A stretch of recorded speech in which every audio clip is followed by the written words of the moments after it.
Welcome back, everybody. We're about to wrap up the sawmill shed.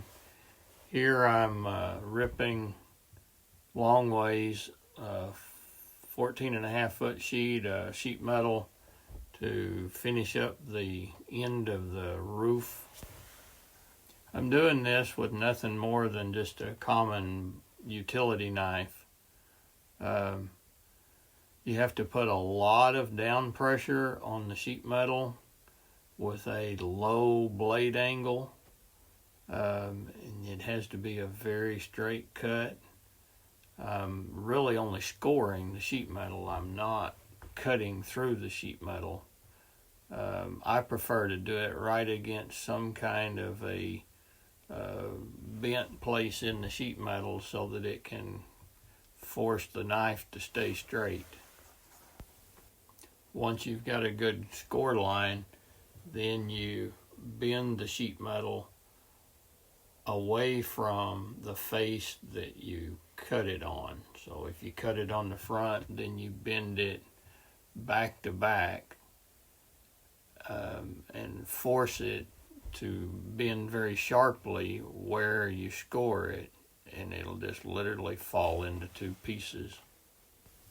This is 29 gauge R panel that I'm cutting. I have never successfully did this type of cutting on anything thicker than this. Usually somewhere between 10 and 20 feet worth of cut is all you can get out of one blade without having to swap it out. It either breaks the tip and leaves it stuck in the groove, or it simply just dulls it to the point where it won't score it like it should. You may notice I'm not wearing gloves. I've worked around sheet metal nearly all my life, and I find that I prefer to use bare hands so that I don't slip, because working with sheet metal is similar to glass. It won't really cut you unless you're sliding like a knife, unless you have a whole lot of weight, which you usually don't with a lightweight piece of sheet metal. I have been wearing gloves, slipped, cut the glove and myself. Again, this technique takes very low, shallow blade angle. All of the force, the down force that you can apply to the knife without breaking the blade, and a very straight cut. I don't actually show installing these on the roof because I don't take a camera on the roof with me. However, I did think that somebody out there may find this technique useful. Hey, this would be a really great time to like and subscribe and give me a comment if you want to.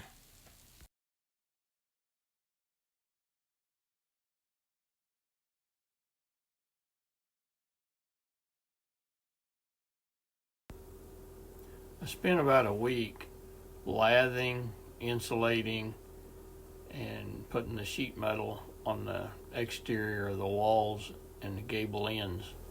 Most of the video that you'll see is split up about tenfold, just so it's not incredibly boring. There's a few spots that I show things at real time just to give you a sense of what it's like. Next, you'll see I'm hanging several sheets of sheet metal on the wall and putting very few screws in them. This is how I prefer to do it, so that if something ends up out of square or something, I can make big adjustments very quickly without having to remove a lot of screws. In fact, I prefer to fasten sheet to sheet and very few screws to the actual building. Of course, this only works if the wind is not blowing.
Here you can see me taking some measurements at the top and bottom of the sheet metal.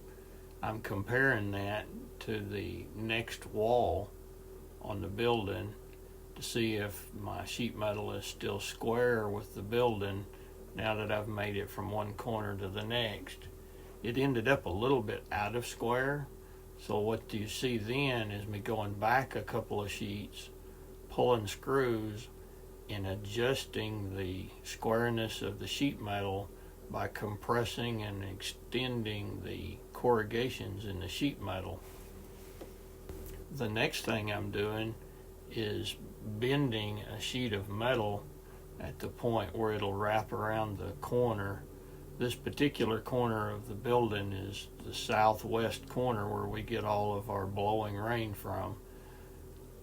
So I thought it would be better to wrap that around the corner than to try to cut it and then trim it to keep the blowing moisture out. As it turns out, I was able to do this very same thing on the next corner around the building as well.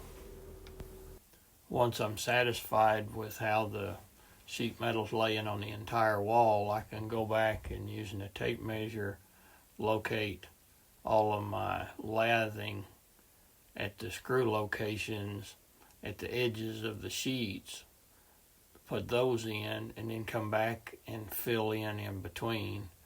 On the walls, I am putting screws every other rib in the middles of the sheets and every rib on the top and bottom of the sheets.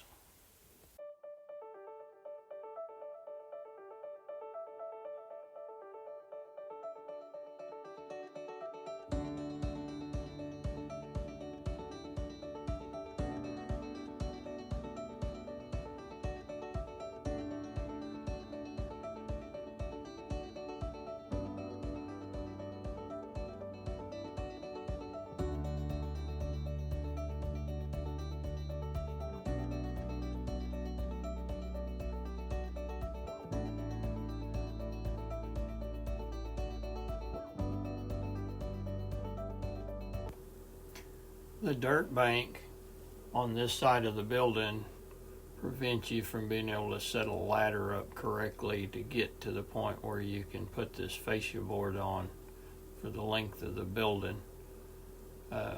Instead of trying to build some kind of scaffolding, I just used a pallet on the forks of the tractor and then accessed it with a ladder, and that worked pretty quickly. Wasn't the easiest in the world, but it worked quickly.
building isn't 100% yet, but it's getting close. I still like about, I think it's 4 sheets of sheet metal on this one side by the doors.